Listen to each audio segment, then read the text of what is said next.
അൽഹംദുലില്ലാഹില്ലദീ അഹ്യാനി ബഅദമാ അമാതനി വഇലൈഹിൻ നുശൂർ. ആർക്കും ഇത് അറിയില്ല എന്ന് വിചാരിക്കുക. ഉണർന്ന ഉടനെ പറയേണ്ട വാക്ക് അൽഹംദുലില്ലാഹ്. അല്ലാഹുവേ നിനക്ക് സ്തുതി റബ്ബേ, അല്ലാഹുവേ നിനക്ക് സ്തുതി പടച്ചവനെ, നീ എന്നെ വിട്ടില്ലേ. കിടന്നുറങ്ങുമ്പോൾ ചൊല്ലിയത് എന്തായിരുന്നു?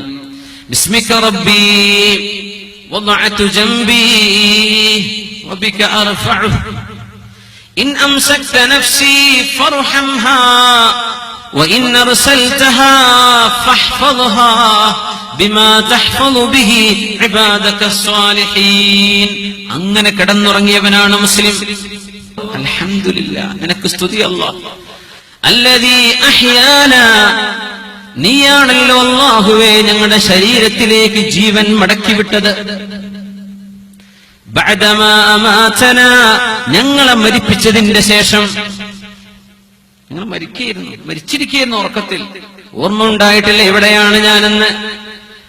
നടന്നതൊന്നുമേ ഞാൻ അറിഞ്ഞിട്ടില്ല, ഞാൻ ഉറങ്ങുകയായിരുന്നു എന്നല്ലേ പറയാം.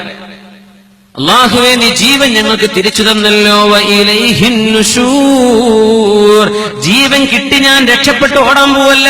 അവസാനം ഈ ജീവൻ അല്ലാഹു തിരിച്ചെടുക്കുകയും വഇലൈഹിൻ നുശൂർ, അവസാനത്തെ മടക്കം നിന്നിലേക്ക് തന്നെയാണ് റബ്ബേ. എനിക്ക് ജീവൻ തന്നാലും ഞാൻ അഹങ്കരിച്ച് നടക്കല്ല, നീ എന്നെ പിടിക്കും. പക്ഷെ ഇന്ന് നീ എന്നെ വിട്ടെന്നില്ലേ. അൽഹംദുലില്ലാഹ്, അൽഹംദുലില്ലാഹ്, അൽഹംദുലില്ലാഹ് എന്ന് ചൊല്ലാതെ മക്കൾ ഉണരരുത്. ചെറിയ പിഞ്ചു പൈതങ്ങൾ ഉറങ്ങിയെണീക്കാൻ തൊട്ടിൽ നിന്ന് ഉമ്മ എടുക്കാണ് കുഞ്ഞിനെ. ഉമ്മ പറയണം കുഞ്ഞിന് വേണ്ടി അൽഹംദുലില്ലാഹ്. കുഞ്ഞിനെ തൊട്ടിയിലേക്ക് ഉറക്കാൻ വേണ്ടി കിടത്താണ്. ഉമ്മ പറയണം ബിസ്മില്ലാഹ്, അല്ലാഹുവിന്റെ നാമത്തിൽ. കിടന്നുറങ്ങുമ്പോൾ ചൊല്ലിയത് അല്ലാഹുവേ ബിസ്മിക റബ്ബി, നിന്റെ നാമത്തിൽ എന്റെ ശരീരം ഞാൻ കിടത്തുകയാണ്. അല്ലാഹ് വദഅതു ജംബി, എന്റെ പാർശ്വഭാഗം, എന്റെ സൈഡ് എന്ന് വലത്തേക്ക് തിരിഞ്ഞാണ് കിടക്കണത്. അതുകൊണ്ട് അങ്ങനെ പറയുന്നത്. ഞാൻ എന്റെ ശരീരത്തിന്റെ സൈഡ് നിന്നിലേക്ക് മുൻനിർത്തി ഞാൻ കിടത്തിയിരിക്കുന്നു റബ്ബേ. നീ എങ്ങാനും എന്നത് ഉയർത്താൻ അനുവദിച്ചാൽ മാത്രമേ അല്ലാഹുവേ എനിക്ക് എന്റെ ശരീരത്തെ ഉയർത്താൻ പറ്റൂ.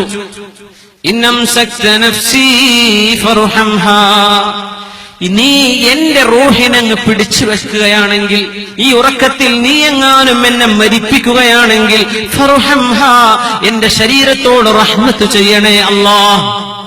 ഇതൊക്കെ നമ്മൾ ചൊല്ലി കിടക്കുന്നത് എന്തൊരു ദിക്റാണ്. നാളെ നേരം പുലരുമ്പോൾ നീ എന്റെ റൂഹിനെ തിരിച്ചുവിടുകയാണെങ്കിൽ, ഉറക്കത്തിന് എഴുന്നേൽക്കാൻ എപ്പോഴെങ്കിലും നീ എന്നെ അനുവദിക്കുകയാണെങ്കിൽ, ഫഹ്ഫദ്ഹാ ബിമാ തഹ്ഫളു ബിഹി ഇബാദക സ്വാലിഹീൻ, നിന്റെ സജ്ജനങ്ങളെ നീ എങ്ങനെയാണോ സൂക്ഷിക്കുന്നത് അങ്ങനെ സൂക്ഷിക്കണേ എന്നെ. നീ നേരം വെളുത്ത് ഞാൻ എഴുന്നേറ്റ് നടന്ന് ചെയ്യുന്നത് നിന്റെ സജ്ജനങ്ങൾ ചെയ്യുന്ന പണിയാക്കി തരണമേ. അങ്ങനെ പറഞ്ഞു കിടന്നതാണ്. എഴുന്നേൽക്കുമ്പോൾ അൽഹംദുലില്ലാഹ്.